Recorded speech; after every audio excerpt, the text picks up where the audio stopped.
What's up mga labs? Ako si Tin. Oo, ako nga yan. Balot na balot nga lang ako dyan na parang ninja. Kasi ba naman, eto at papasok na ako sa work. At paglabas ko nga ng bahay, etong makakapal na niebe ang bumungad sa akin. Balot na pati ang aming mga bisikleta na hindi na namin masakyan pa. At napansin ko nga dito sa kabilang bahay, ginawa na nilang refrigerator itong labas.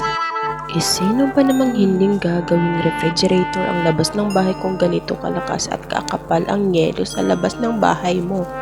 O siya, at papasok na naman kaming mga alipin ng euro kahit pa nagyeyelo. Sa labas nga ng kalsada ay makikita mong walang katao-tao at panay ang buhos at walang tigil sa pagbuhos ang niebe. Napakaganda ng tingnan. Ito ang kauna-unahang snow nitong taon. Talaga namang ayan si Ateng.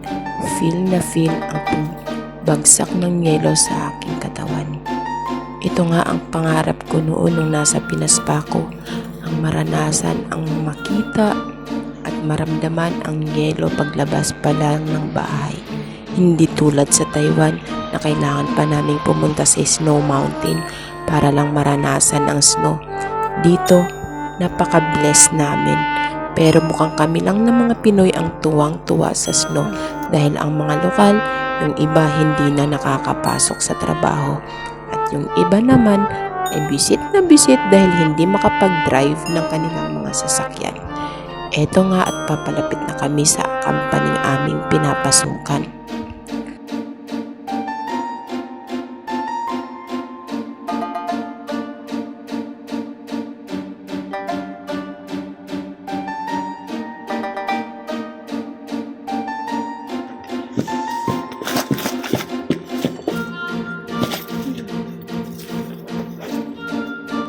Dahil night shift ang mga person, ito at magta-time in na nga ako mga labs. Pero fast forward tayo ng konti dun sa uwian na.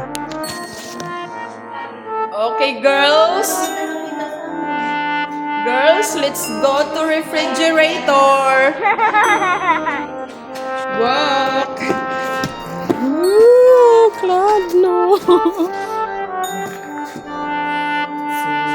Uwian na.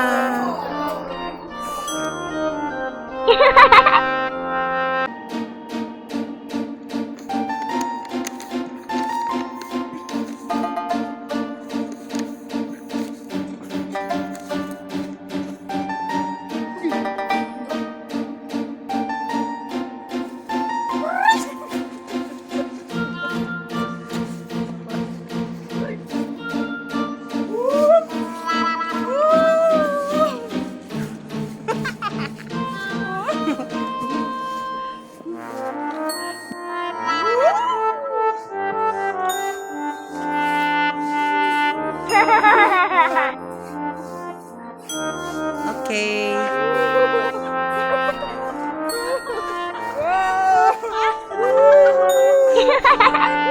Okay lang. Tabuni tayo, tabuni.